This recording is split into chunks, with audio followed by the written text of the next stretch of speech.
Is it misogynistic to consider women capable of personal accountability? Is that a nice way to talk in front of a poor dyspeptic lady?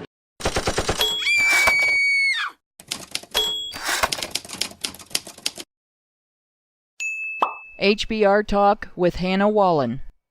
In an article titled Hillary Clinton's Exposure Reveals a Disturbing Inequality Between the Sexes, I wrote about how Hillary's feminist supporters used allegations of misogyny as a criticism-negating cliché. I pointed out two things that they did that they wouldn't have been able to do had she been a man running for any U.S. office. No male candidate's supporters would be taken seriously trying to counter his opposition's criticisms by claiming they're just targeting him because he's a man. No male candidate supporters would be taken seriously citing his sex as a reason why any citizen should feel obligated to vote for him. Hillary's supporters, at the very least, fully expected to be taken seriously doing both, and with at least part of the population, both tactics were effective. You can't talk about Hillary's destruction of evidence in the face of a federal investigation into her blatant security breaches while she was the Secretary of State either. If you do, it can't be because you're appalled at the level of wanton carelessness she apparently exhibited. No, it's because you're one of those basement-dwelling, male privilege-having, toxic masculinity-filled misogynists who just can't handle the idea of a woman in a position of power.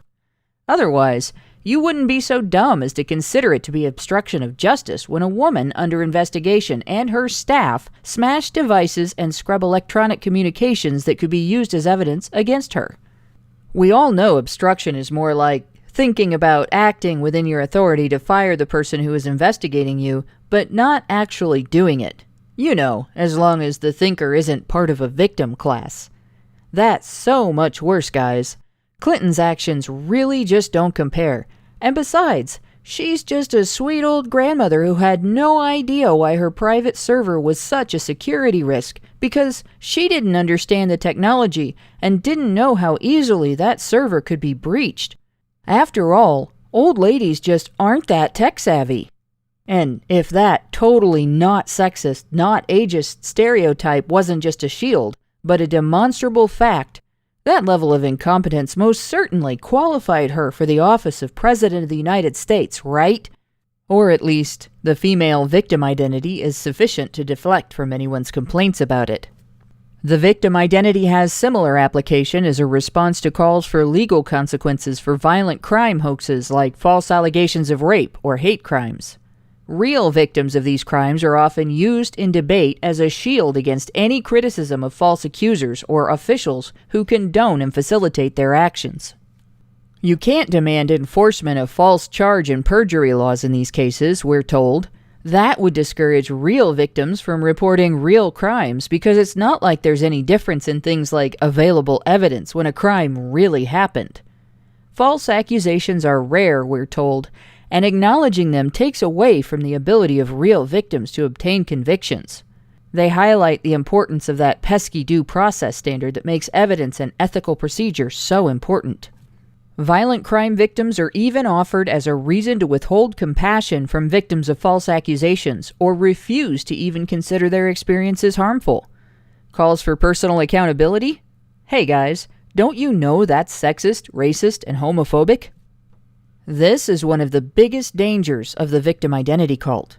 The fact that the victim identity itself becomes a shield against accountability for actions that are under the individual's control. Consider the standards governing discussion of reproductive and custody issues wherein the female victim identity is feminists' main or even their only argument. Neither discussion of parental rights, nor of the right to not become a parent, may include consideration for men, much less equal consideration, because female victim identity. Feminists even expect to be taken seriously questioning men's right to access to birth control of their own, because female victim identity. The entire discussion must be approached without consideration for the baby, and as if pregnancy is a condition that is visited upon women totally outside of their control by some unseen force rather than their own actions, because female victim identity. When feminists want birth control and abortion paid for by taxpayers, it's all medical care, But when feminists don't want these things regulated as medical care, then they're not. And that contradiction isn't up for discussion because female victim identity. And of course, should any problem arise for a woman as a result of her sexual choices, the most directly involved man must be held financially and legally responsible, regardless of how much or how little control he had over the situation, because female victim identity. Women are less legally responsible than men are for their sexual choices, especially choices made while drunk or high. Intimate partner or sexual violence committed by female perpetrators is presumed less impacting on the victim and is taken less seriously by all levels of the criminal justice system. When women's career choices result in lower average earnings than men make, it's somehow the fault of every entity in society except the women who made those choices. Women aren't even responsible for their own voting habits. When they vote the way feminists want, it's out of sisterhood, not because they carefully considered candidate platforms and chose based on their interests and principles. When they vote against feminist interests, it's because their husbands and fathers made them do it. You cannot complain that any of these conditions or claims are unfair or incorrect without having the female victim identity used as a shield against your criticism. Your knees, dude, they are so soggy.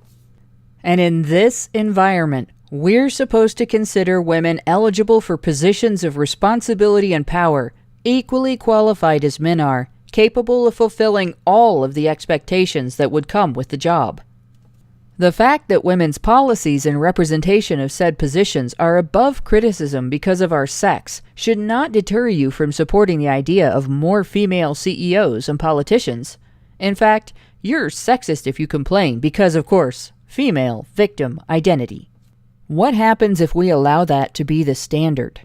Is that supposed to net us great female leadership? Because it sure doesn't look like a very good formula for it. How are women supposed to be taken seriously in these positions if everyone knows female competition for them cannot be meritocratic? What recourse does the average citizen have when authorities, lawmakers, and corporate fat cats can't even be criticized because they can use their sex as a shield? What manner of abuses could women in these positions engage in with virtual impunity, and how much harm would they do before society stopped allowing the female victim identity to shield them from accountability? Do we really want to find out?